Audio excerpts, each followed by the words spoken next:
Do you know? America didn't just build highways to connect cities. It built them to break black communities apart. They don't teach this in school. Because if they did, people would start asking questions. And that's where Histora stands.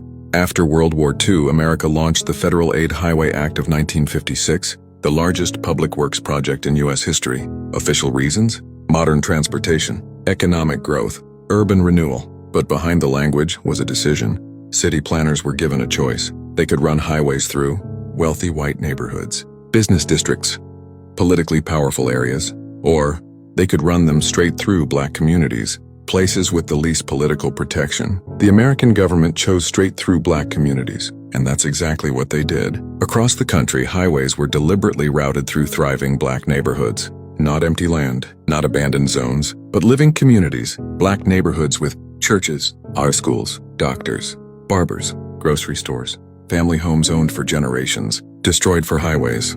Places where black Americans were finally building stability. After slavery, after Jim Crow, after exclusion, the government called these places blighted, unsanitary, slums, but those words were legal weapons. Once an area was labeled blighted, the government could seize land through eminent domain, offer low compensation, demolish entire blocks, force families out with little notice. And that's exactly what happened.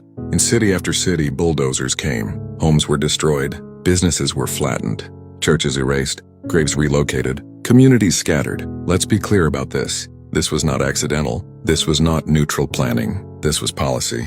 Examples they don't like to talk about. In New Orleans, the Claiborne Avenue corridor, once the heart of black commerce, was destroyed to build Interstate 10, oak trees cut down, black businesses wiped out, economic lifelines severed. In Detroit, Black Bottom and Paradise Valley, two of the most important black cultural centers in America, were demolished for highways and redevelopment. Thousands displaced, culture erased, wealth destroyed. In Miami, Overtown, called the Harlem of the South, was cut in half by Interstate 95. Families forced out, businesses closed.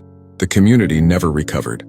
In Syracuse, Baltimore, Los Angeles, Atlanta, St. Louis, Memphis, the pattern repeated. Different cities, same outcome. Highways became walls. They separated black neighborhoods from jobs, increased pollution and health problems, lowered property values, made reinvestment almost impossible.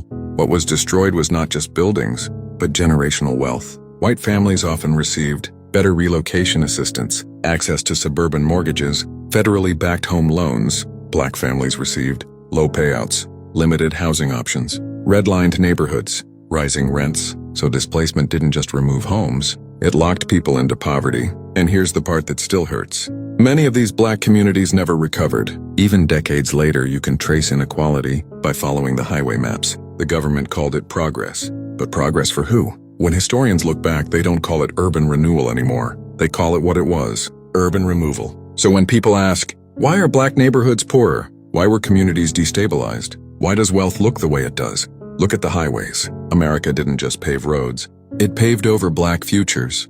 And ask yourself this. If they were willing to destroy entire communities just to move cars faster, what else were they willing to sacrifice? Not every hero makes it into textbooks.